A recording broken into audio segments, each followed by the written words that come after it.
नमस्कार, आप देख रहे हैं द हिंद 24 न्यूज और मैं हूं आपके साथ साक्षी निर्वाण। आइए नजर डालते हैं आज की कुछ खास खबरों पर। सूरत में एक और डायमंड कंपनी ने कारीगरों को किया बाहर। आज से अमेरिका के टैरिफ लागू होने की घोषणा के बीच सूरत में कारीगरों को नौकरी से निकाल दिया गया। सूरत के कतारगाम स्थित क्रिस डियाम डायमंड जेम्स कंपनी से करीब 100 कारीगरों को अचानक बाहर कर दिया गया। क्या अमेरिका द्वारा 50% टैरिफ लगाने का असर सूरत के डायमंड उद्योग पर शुरू हो गया है। पिछले 3 दिनों से क्रिस डियाम जेम्स के अलग अलग विभागों के कारीगरों को बाहर किया गया। ये कंपनी विदेश के व्यापारियों के लिए जॉब वर्क का काम करती थी। મારું નામ વિનેશ ખોલતકર છે। હું 5 વર્ષથી ક્રિસ ડીએમ કાસાનગરમાં નોકરી કરું છું।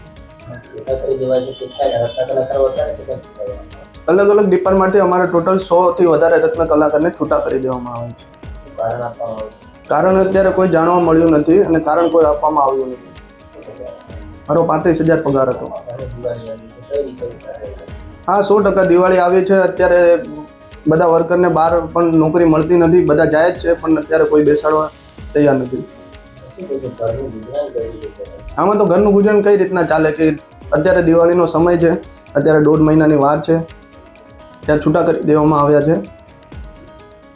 અમારું ઘરનું ગુજરાન કઈ રીતના ચલાવે રત્ન કલાકાર? અમારી માંગણી કઈ નથી, અમને જે સરકાર ગવર્મેન્ટ રૂલ્સ પ્રમાણે જે હોય તે અમને મળે। તમારું નામ? રાજેશભાઈ જીવનભાઈ વાછાણ। રાજેશભાઈ, કયા કારખાનામાં નોકરી કરો છો? કેટલા સમયથી? હું ક્રિસ ડીએમમાંથી નોકરી કરું છું। ઓમ બિલ્ડિંગ કાસાનગર 17 વર્ષ ત્યાં નોકરી કરું છું। કોઈ કારણ જ આપ્યું નથી અને સીધું હાંજે કહી દીધું અમને કે ભાઈ હિસાબ કરી નાખો, બધાનો પગાર છૂટા બતાવી ગયા છે। પગાર તો કોઈનો 20 હતો, કોઈનો 25 હતો, કોઈનો 23 હતો, કોઈનો 18 હતો, અલગ અલગ પગાર નાખતા ડબલ। અરે ભાઈ વાત કરો માં તમે, અત્યારે દિવાળી ખુશીનો તહેવાર છે।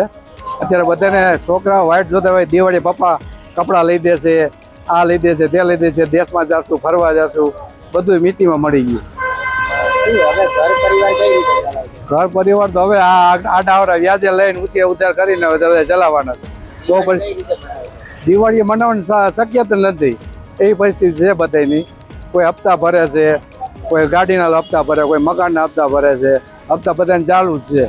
આ બ્રેક મારી દીધી ઓચિતાની, કોઈ જાણ કર્યા વગર।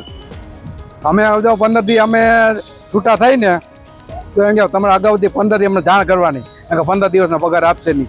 એને ઝટકે 1 દિવસમાં બંધ કરી દીધું, કાંઈ એમને જાણ જ નથી કરી હતી અમને। મારું નામ છે Bhavesh Tak, diamond worker union vice president.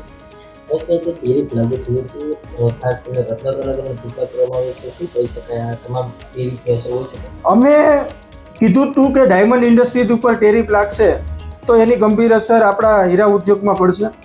એની અસર આજે જોવા મળી રહી છે। કતારગામ કાચાનગર ખાતે જે ક્રિસ ડીએમ નામની જે ડાયમંડ કંપની છે એને 200 જેટલા કારીગરોને છૂટા કર્યા છે। 100 જેટલા કારીગરો આજે છૂટા કર્યા છે અને આવનારા દિવસોની અંદર પણ એ છૂટા કરવાનો દોર ચાલુ છે, એવી માહિતી અમને મળી રહી છે। કારીગરો અત્યારે યુનિયનની ઓફિસે પોતાના અધિકારોની વાત કરવા આવ્યા છે। તો હું એટલું જ કહેવા માગું છું કે જો કારીગરોને છૂટા કરી દેવા, દિવાળીનો સમય છે, દિવાળીના સમયમાં એને કોઈ પણ કામે રાખી શકે એવી પોઝિશન નથી। ઓલરેડી 2 વર્ષ ત્યાં મંદિરનો માહોલ ચાલી રહ્યો છે। તો કારીગરોને પોતાનો જે હકના જે પૈસા છે, જે કે ગ્રેજ્યુટી, બોનસ, હકરજા, ગ્રેજ્યુટી આપ્યા વગર જ છૂટા કરી દીધા છે। અને મને એવી પણ માહિતી છે, કારીગરોની વાત કરતા, કારીગરોની સાથે વાત કરતા એવું જાણવા મળેલું છે કે જેનો 15,000 પગાર હોય એને 30,000 નાખી અને આ લોકો બ્લેકના વ્હાઇટ પણ કરે છે।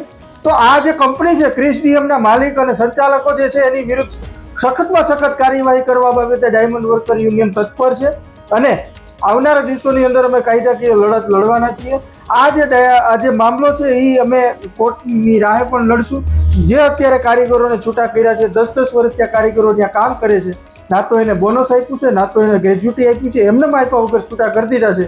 તો આ બાબતે લેબર ડિપાર્ટમેન્ટ, ફેક્ટરી ઇન્સ્પેક્ટર અને પીએફ ઓફિસર ખાસ ધ્યાન રાખવું જોઈએ કે આ કારીગરોને છૂટા ન કરે। આ જે મામલો છે અમે કાયદાકીય લડત આગળ લડીશું। देखते रहिए द हिंद 24 न्यूज।